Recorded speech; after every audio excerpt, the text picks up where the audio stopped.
Graça e paz, meus irmãos. Eu sou o pastor Luiz Carlos, pastor da Segunda Igreja Presbiteriana de Rio Doce, Olinda. Mais uma vez estamos aqui para meditarmos na Palavra de Deus.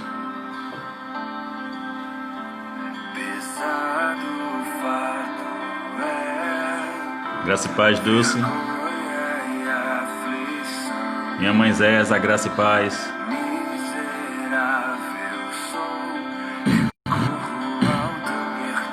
Graça e paz, Daisy. Ione, graça e paz.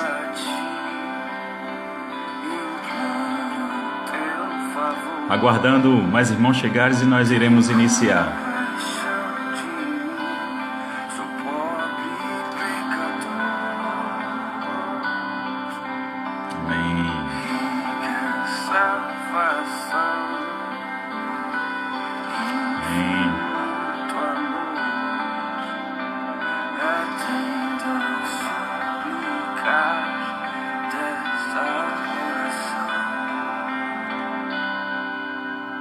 Igreja Presbiteriana de João Alfredo, graça e paz, sejam bem-vindos.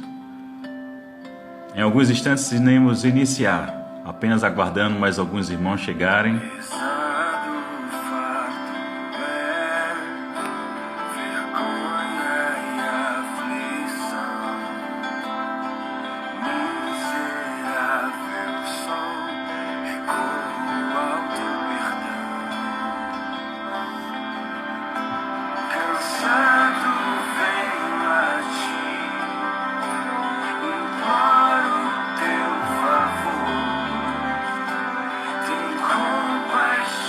Graça e paz, Carmen.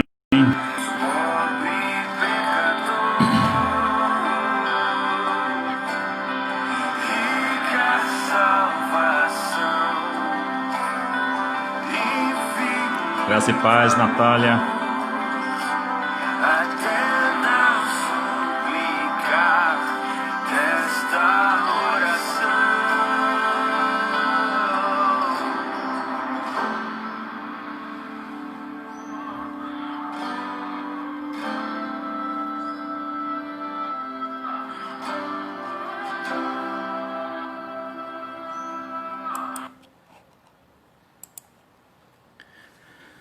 Glória ao Pai, ao Filho e ao Espírito Santo. Graça e paz de nosso Senhor e Salvador Jesus Cristo sejam com todos os amados irmãos e irmãs e as igrejas presentes, em nome de Jesus. Amém. Amados, mais uma vez nós nos alegramos, nos regozijamos pela presença de todos aqui, apesar do distanciamento, mas a tecnologia tem esse benefício que nos une, apesar da distância. Então, nesta manhã, nós estaremos meditando mais uma vez na palavra do nosso Deus. Nós estaremos fazendo a leitura da segunda carta de Paulo aos Tessalonicenses, no capítulo 2, nos versos 13 a 17. Segunda carta de Paulo aos Tessalonicenses, capítulo 2, dos versos 13 a 17. Mas antes de nós estarmos fazendo a leitura do texto, nós iremos ter uma palavra de oração. Bendito Deus e Pai, Deus de amor, bondade, graça e misericórdia.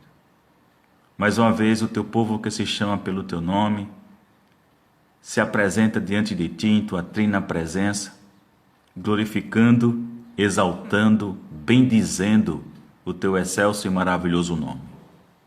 Nós te damos graças, ó Deus, por mais um dia que o Senhor nos concede. Nós te damos graças, ó Deus, pela salvação em Cristo Jesus. Nós louvamos o teu nome, ó Deus, pelo perdão dos nossos pecados. E nós rogamos a iluminação do teu amado Espírito, este em que nós habita, que nos ilumine e que nos capacite para a compreensão das sagradas Escrituras. Ajuda-nos, ó Deus, a nos apropriarmos das verdades da tua palavra e a pôr em prática tudo aquilo que o Senhor requer de todos nós, para que tudo, ó Deus, na nossa vida, na vida de cada um dos teus filhos, o Senhor seja exaltado e glorificado. Essa é a nossa oração, em nome de Jesus. Amém. Irmãos, vamos ler Segunda carta de Paulo aos Tessalonicenses, capítulo 2, dos versículos 13 a 17, que diz o seguinte: Entretanto, devemos sempre dar graças a Deus por vós, irmãos, amado pelo Senhor, porque Deus vos escolheu desde o princípio para a salvação, pela santificação do Espírito e na fé na verdade, para que o também vos chamou, mediante nosso Evangelho, para alcançardes a glória do nosso Senhor Jesus Cristo. Assim, pois, irmãos, permanecei firmes e guardai as tradições que vos foram ensinadas, seja por palavra, seja por epístola nossa. Ora, nosso Senhor Jesus Cristo mesmo e Deus, o nosso Pai, que nos amou e nos deu eterna consolação e boa esperança pela graça, console o vosso coração e vos confirme em toda boa obra e boa palavra.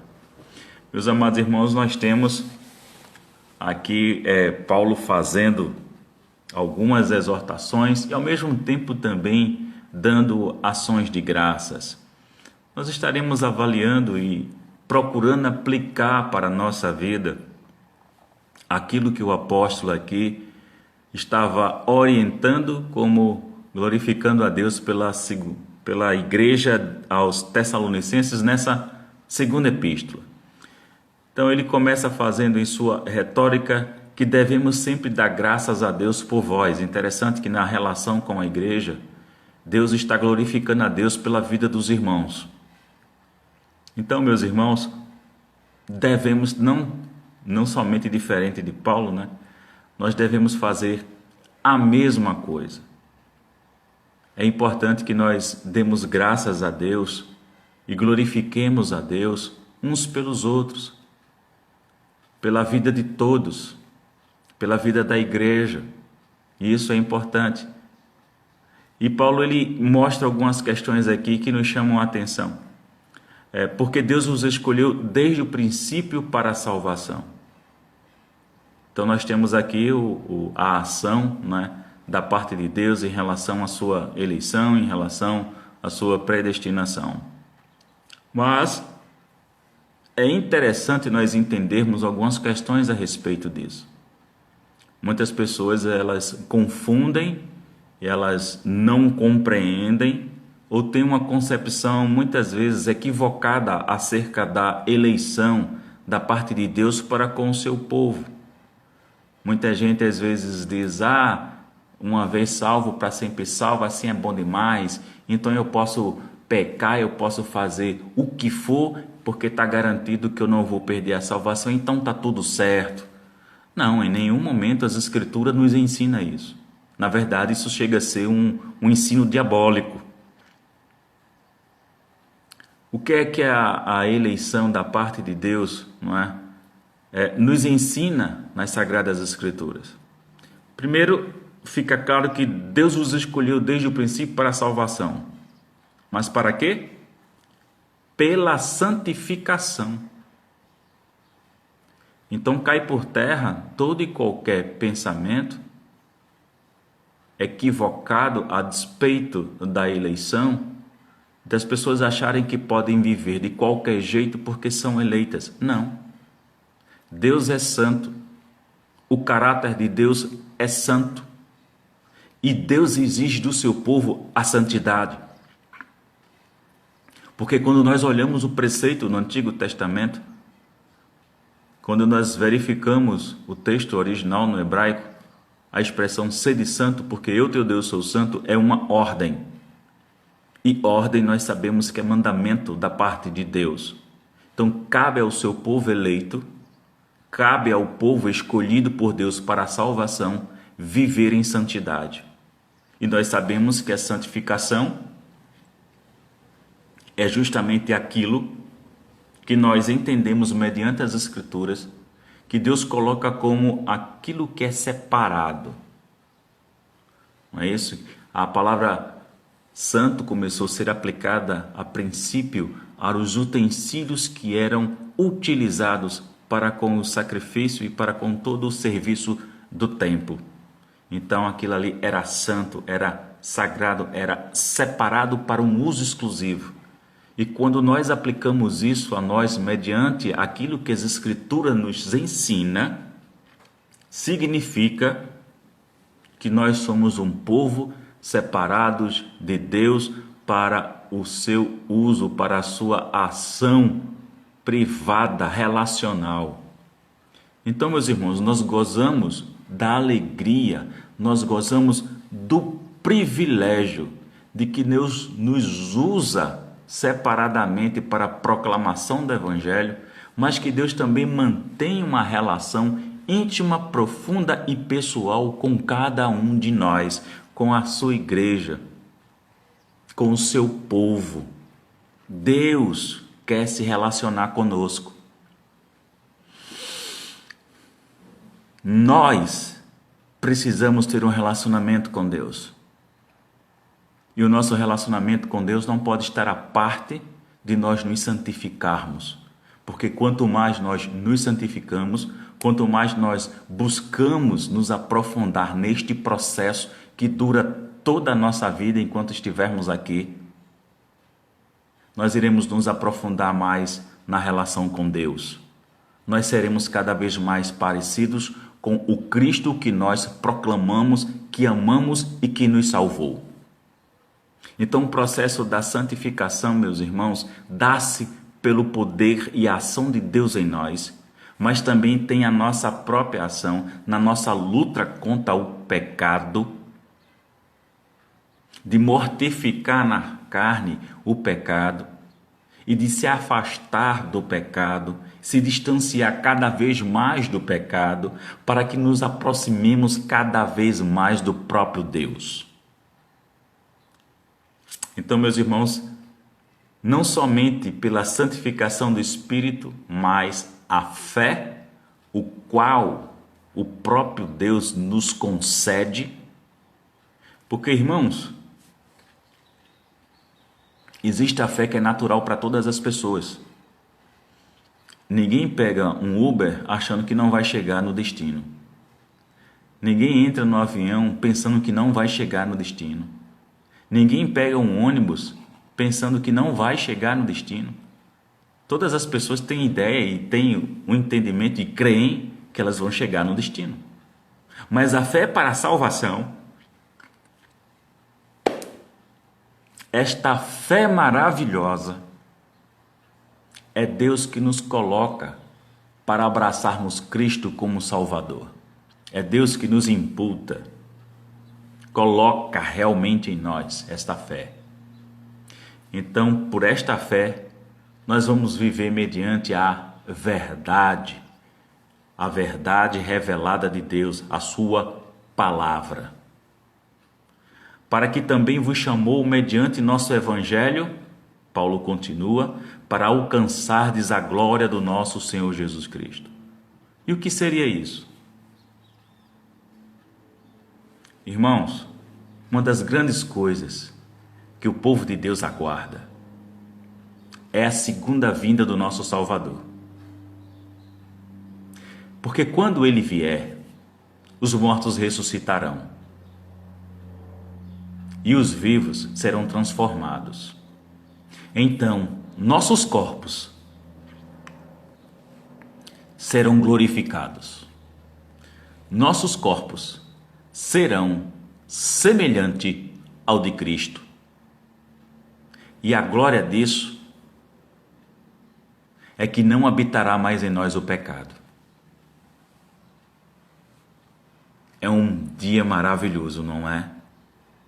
Será um dia grandioso. Não é verdade, meus irmãos? Nos livrarmos definitivamente de uma vez por todas e para sempre do pecado. E estaremos vivendo com Cristo na pátria celestial para todo sempre, por toda a eternidade, glorificando e exaltando o nome do Deus Pai Todo-Poderoso. Então isso nos chama a atenção, porque devemos almejar a volta de Cristo. Não somente almejar, mas devemos proclamar essa verdade. Devemos proclamar que Cristo salva. Devemos proclamar que Cristo é a nossa esperança. E não é uma esperança morta, é uma esperança viva, cuja sua característica é a eternidade. Então é uma esperança que não falha. E devemos proclamar neste momento que Jesus Cristo voltará. Devemos anunciar essa mensagem de esperança. Devemos aproveitar esse momento. Mais do que nunca se faz oportuno a pregação do Evangelho.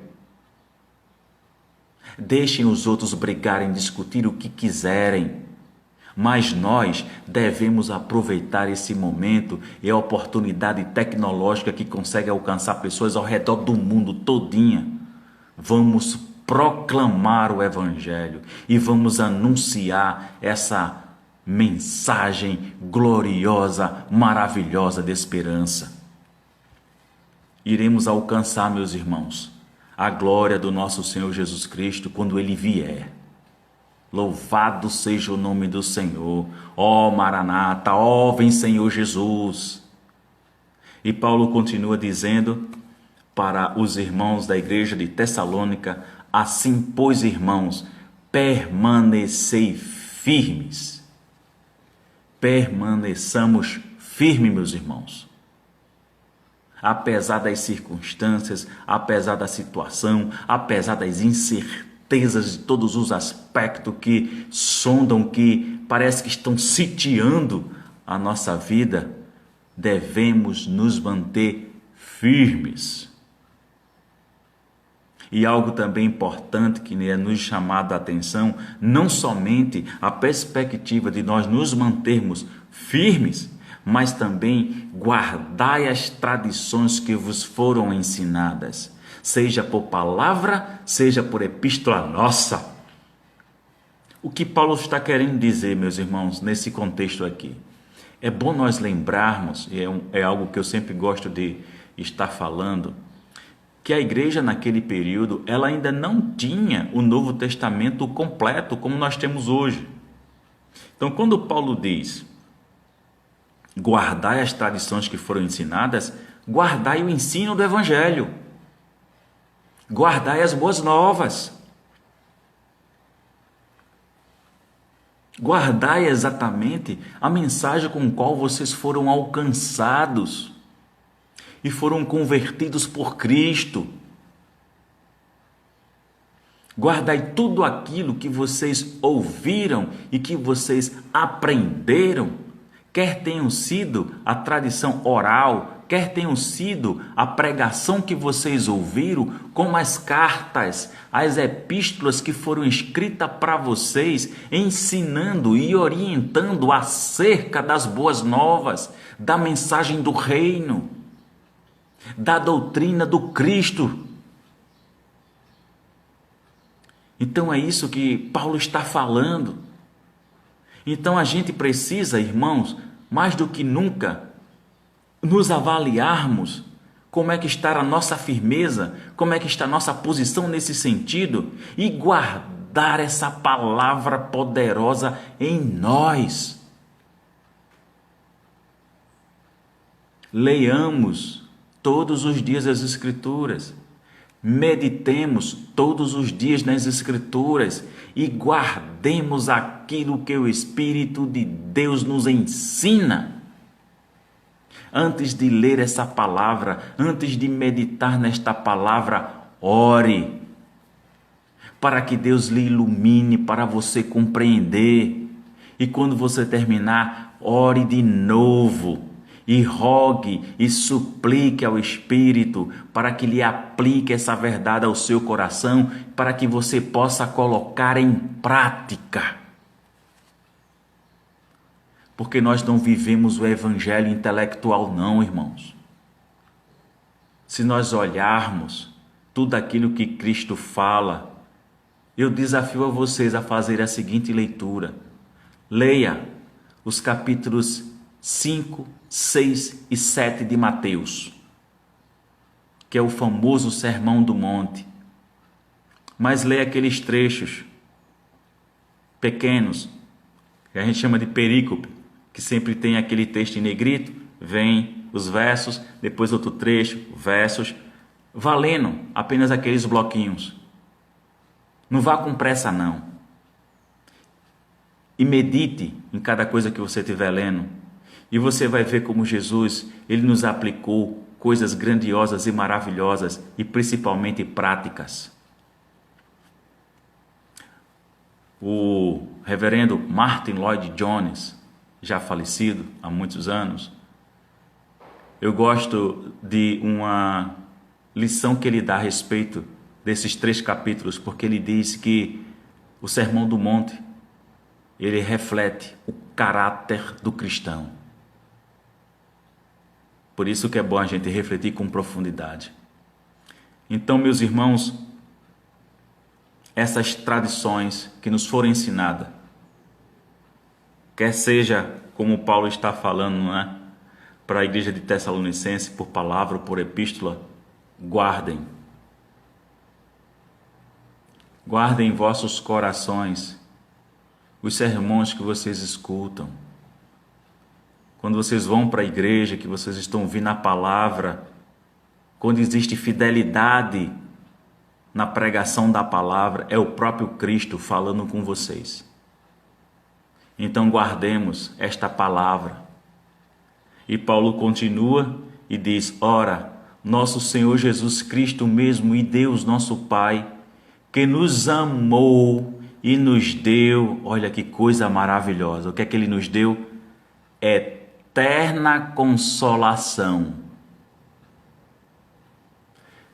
Vocês sabem que eu tenho sempre trazido à memória a questão da misericórdia de Deus, não é?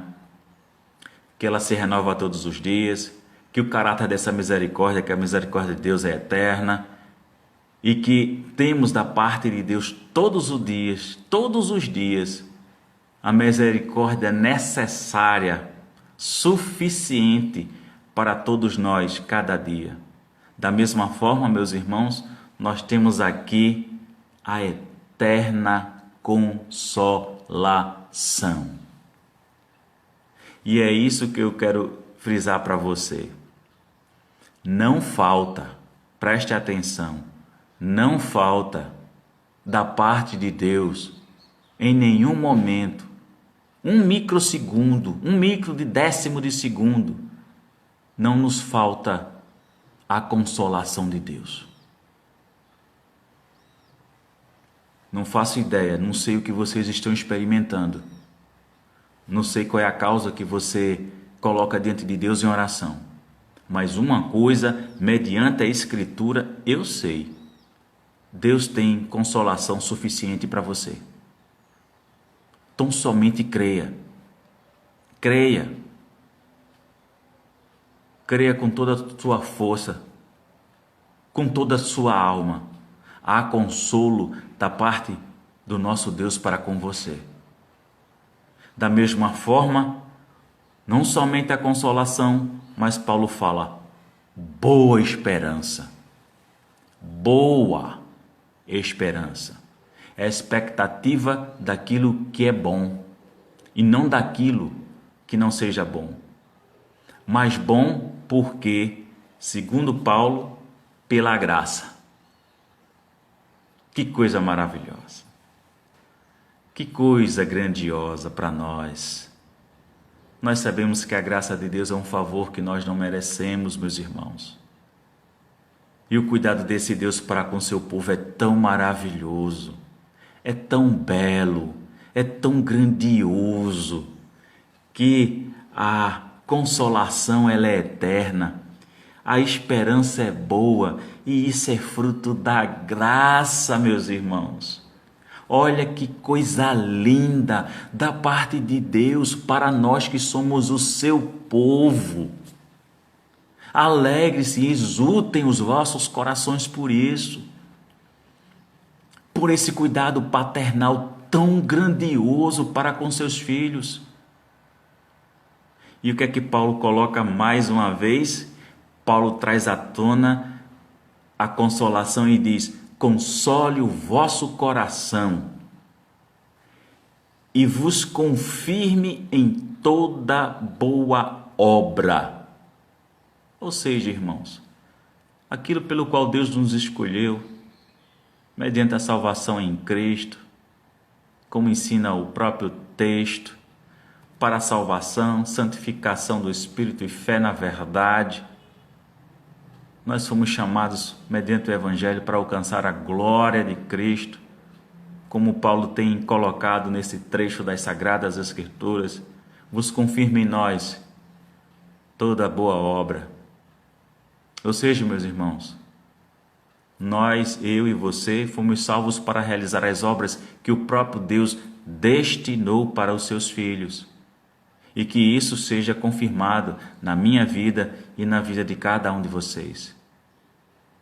Então nós perguntamos, e aí uma pergunta para cada um de nós, a nível de obra, o serviço no reino, o que é que nós estamos fazendo? Nós somos espectadores ou nós somos agentes participantes desta graça maravilhosa de servir a Deus? É bom que a gente tenha essa reflexão e venhamos, de fato, a olhar para nós, a nos autoexaminarmos e vermos como é que nós estamos diante de Deus na realização daquilo qual Deus nos destinou de antemão para nós vivenciarmos, para praticarmos em prol da mensagem, da proclamação do reino de Deus. O que é que nós estamos fazendo na casa de Deus? Como é que nós servimos na igreja? O que é que fazemos? E além dela, e além dos portões da igreja, que obra nós estamos realizando? O que é que cada um de nós estamos fazendo? Então são reflexões que cabem a nós, para que sejam de fato confirmado isso em nós, em mim e em vocês. Não somente vos confirme toda boa obra, mas boa palavra. E aqui eu venho trazer à tona um assunto que eu sempre estou falando. Proclamem aquilo que é bom. Proclamem aquilo que é bom. Nós temos uma ferramenta poderosa nas nossas mãos. A tecnologia que Deus nos concede, estamos nos vendo. Não é verdade? Então aproveitemos. Principalmente para aquelas pessoas que estão angustiadas, que estão desesperadas, que estão sofrendo. Vamos levar a boa palavra a essas pessoas. Vamos proclamar as verdades do reino de Deus. Vamos anunciar as boas novas de Cristo. Que Deus, meus amados irmãos, para o louvor do seu nome, aplique essa palavra a mim e a cada um de vocês, a nós que somos a noiva de Cristo. Que Deus seja exaltado e glorificado em todas as nossas ações. Em nome de Jesus. Amém. Que Deus aplique essa palavra a todos nós. Vamos mais uma vez ter uma palavra de oração. Depois eu estarei despedindo os irmãos. Orem conosco, meus irmãos. Vocês sabem que nós estamos sempre orando, intercedendo uns pelos outros, como também nós estamos sempre intercedendo pelos profissionais de saúde, pelas pessoas que estão sofrendo. Agradecemos a presença também do reverendo Arthur Braga de Paula, que é pastor da Igreja Presbiteriana em Tapipoca, Ceará, assumiu esse novo compromisso, essa grande responsabilidade. Estejamos todos nós também intercedendo pelo reverendo Arthur. Está conosco aqui, acabou de se pronunciar, nós agradecemos pela sua presença, viu, Arthur? Deus abençoe maravilhosamente e poderosamente o seu ministério. Vamos orar. Bendito Deus e Pai, nós louvamos, glorificamos e exaltamos o teu nome, ó Deus, por tão boa palavra que o Senhor aplicou para as nossas vidas. É um grande desafio, ó Deus, que nós temos mediante a ação do teu Espírito em nós, de estarmos praticando isso, o qual nós aprendemos e reflexionamos nesta manhã. Deus, nos desafie, sim, Pai amado, a pôr em prática tudo quanto nós estamos aprendendo, a guardar, a nos mantermos firmes, a vivenciarmos, ó Deus, a tua boa consolação e vivenciarmos na prática as obras pelas quais o Senhor nos destinou, ó Deus, lá na eternidade, no início de todas as coisas, antes, ó Deus, de tudo ser criado, o Senhor nos escolheu com tão maravilhosa, gloriosa salvação, como o Senhor nos ensina por meio da carta de Paulo aos Efésios, antes da fundação do mundo. Ó Pai, nos usa com poder, nos usa com autoridade, nos ajude a proclamarmos a verdade desse reino, nos ajude, ó Deus, a sermos instrumento de bênção na vida das pessoas que estão sofrendo, que estão angustiadas. Nós rogamos em nome de Teu Filho amado, Senhor e Salvador Jesus Cristo, que o Senhor seja misericordioso e que o Teu consolo, ó Deus, seja derramado por todas as famílias das quais estão sofrendo por terem perdido algum ente querido para a Covid-19, como para qualquer outra enfermidade. Queremos rogar também a manifestação da Tua graça, do Teu poder, o Teu cuidado e os Teus livramentos, ó Deus, para com os profissionais da área de saúde que estão na linha de frente, batalhando todos os dias, ó Deus, na labuta de estar não somente cuidando, mas também, ó Deus, trabalhando para a recuperação, para a cura das pessoas que estão internadas, sofrendo com diversos males. Ó Deus, nós sabemos em nome de Jesus que o Senhor tem poder para fazer infinitamente além daquilo que rogamos e pedimos. Então nós rogamos por todas as pessoas que estão hospitalizadas, aquelas quer que estejam ou não em UTI, com respiradores ou não. Deus, rogamos a Tua mão poderosa sobre essas pessoas que lutam, que batalham pela recuperação de sua saúde, ó Deus. Sabemos que o Senhor tem poder para fazer muito mais, mas nós rogamos, nós cremos na grandiosidade do Teu poder. Sabemos que o Senhor quiser, se o Senhor assim o desejar, uma simples ordem, essas pessoas terão a sua saúde restabelecida. Rogamos também, ó Deus, por cada amado irmão, irmã e igreja que está presente nesse momento online conosco. Que a Tua boa mão seja sobre cada uma dessas pessoas, respectivamente, para com cada família a qual eles pertencem. Que a Tua boa mão, ó Deus, que o Teu amor, que a Tua graça, que a Tua bondade, que a Tua misericórdia, que o Teu consolo, Senhor, sejam derramados abundantemente na vida dessas pessoas. Abençoa, Pai amado, reverendo Arthur Braga de Paula, com a grande missão que tem, ó Deus, à frente do rebanho o qual o Senhor o concedeu e o instituiu. Dá-lhe a ele capacidade, dá-lhe a ele sabedoria, discernimento espiritual, ó Deus, para que ele continue sendo instrumento de bênção em Tuas mãos para o louvor do Teu nome. Em nome de Jesus, rogamos também Tuas ricas bênçãos pelas igrejas presentes aqui conosco, ó Deus, que o Senhor abençoe respectivamente cada pastor de cada igreja, de cada liderança instituída por Ti, para que o Senhor em tudo seja exaltado e glorificado. Nos concede mais um dia de paz, ó Deus, que a paz de Cristo que transcende todo entendimento humano seja superabundante em nossas vidas, que o Senhor, em nome de Jesus, nos livre da peste perniciosa da Covid-19 e de tantos outros males, em nome de Jesus, para o louvor do Teu nome, mais uma vez, em nome de Jesus. Amém. Irmãos, nós agradecemos a presença de todos vocês. Que a boa mão do nosso Senhor e Salvador Jesus Cristo esteja sobre todos. E nós rogamos, meus irmãos, que os amados estejam fazendo a inscrição no nosso canal. Se vocês olharem na nossa página lá em cima, não é? Tem a descrição lá, o link que leva para o nosso canal no YouTube.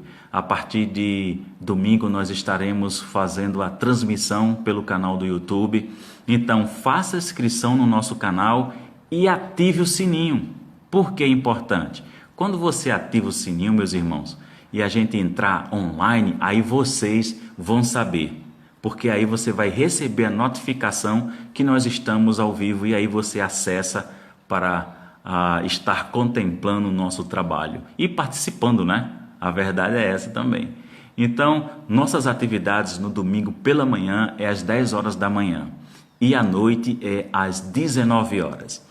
Agora, aos amados irmãos, né, que fazem parte da nossa amada segunda igreja presbiteriana de Rio Doce, nós marcamos para sábado às 20 horas a gente fazer essa experiência com vocês, né? Vamos entrar online, então vocês vão ver como é que funciona a transmissão através do YouTube, para que quando for domingo está tudo tranquilo. Ninguém está preocupado, ninguém está aperreado com o funcionamento do aplicativo, tá certo? Então a gente vai fazer esse trabalho. Irmãos, eu tenho sempre mantido contato com o nosso diácono Aloísio, né? Então nós temos como prática na nossa igreja, todo primeiro domingo do mês, quando nós celebramos a ceia do Senhor, em culto público, os irmãos levam o ofertório, né, para a cesta do amor, que é o alimento que nós fazemos a arrecadação para a confecção das cestas básicas, e nós estamos dando assistência a alguns irmãos que estão desempregados e alguns irmãos que são autônomos e que nesse período de fato estão passando por essa dificuldade devido ao isolamento social forçado que nós estamos vivendo. Então não deixem de estar colaborando com a Cesta do Amor, né? A Luísa já falou para mim que alguns itens já estão em baixa, então antes de fazer a sua oferta de amor, tá certo? Ligue primeiro para o diácono Aloísio e pergunte o que é que está faltando, o que é de mais urgência, para que possamos, né, fazer essa doação, fazermos essa oferta. Agora, se você, meu irmão, minha irmã, se você está na condição de risco, ok? Se você está na posição de risco, não saia de casa. Ligue para alguns dos diáconos ou ligue para alguns dos auxiliares da diaconia. Você tem um boletim em casa, então você tem o número de telefone de todos eles. Então você liga, marca o dia, marca a hora, e o irmão passa na sua casa, o diácono ou o auxiliar da diaconia, vai até a sua casa, recebe sua oferta de amor, recebe a sua oferta financeira, recebe seu dízimo e vai lá na casa do diácono Aloísio e entrega. Agora, se os irmãos preferem, né, na perspectiva financeira, fazer transferência, nós estamos disponibilizando a conta de 2 irmãos. Ok? Então você pode passar um WhatsApp para mim, aí eu forneço para você o número da conta, ou você pode falar conosco aqui pelo direct e tal, e a gente informa, tá? Nós estamos procurando trabalhar da melhor maneira possível, nós estamos sempre preocupados, principalmente com os irmãos que estão passando por privações neste momento, e é um momento que a igreja, né, como nunca, é desafiada a ser igreja de fato, né? A viver aquilo pelo qual nós fomos destinados, né, a realizar a nível das obras, como nós falamos hoje. Então, cuidarmos um dos outros é uma coisa que de fato faz toda a diferença, irmãos. Porque como é que nós nos propomos a cuidar dos de fora se a gente não consegue cuidar os de casa? Então, o primeiro exercício na realização das obras é cuidando uns dos outros. E aí a gente parte para fora dos portões da igreja para ajudar os outros. Por exemplo, os nossos diáconos ontem, não é? Eles fazem um cachorro quente com suco e eles saem distribuindo durante a noite esse alimento para aquelas pessoas que vivem na rua, meus irmãos, o qual o poder público não alcança e não demonstra nenhum tipo de preocupação. Então, nossos diáconos, com essa preocupação, conversaram comigo e eu, logicamente, de imediato aprovei. Sim, meus irmãos, podem realizar esse trabalho, é importantíssimo. Com precauções, né? Eu fiz uma carta, né? Considerando por causa do período mais rígido que a gente estava vivenciando, o lockdown. Então, fiz uma carta para cada um, para que justamente não tivessem problemas que estavam realizando ação social. Então, nós temos essa preocupação. E os irmãos têm feito esse trabalho toda a quarta-feira à noite. Então, meus irmãos, quinta, né? Ontem foi quinta. Desculpe corrigindo, quinta. Então, se quiserem também contribuir com isso, ok? É a mesma perspectiva. Você pode destinar a sua oferta quando você for entregar na casa do diácono Luiz, ou se você preferir a transferência, ou se você preferir entregar um diácono, mas é preciso especificar que você está contribuindo para esse trabalho, ok? É sempre importante que haja uma designação, você esteja explicando se é uma oferta normal com a igreja, que normalmente você faz, ou se aquela oferta que você está dando é justamente para esse trabalho, para essa ação. Então, Deus abençoe vocês mais uma vez, um bom dia, rico e transbordante da graça e da paz de Cristo com todos. Muito obrigado, meus amados irmãos. Deus os abençoe. Cheiro no coração de vocês.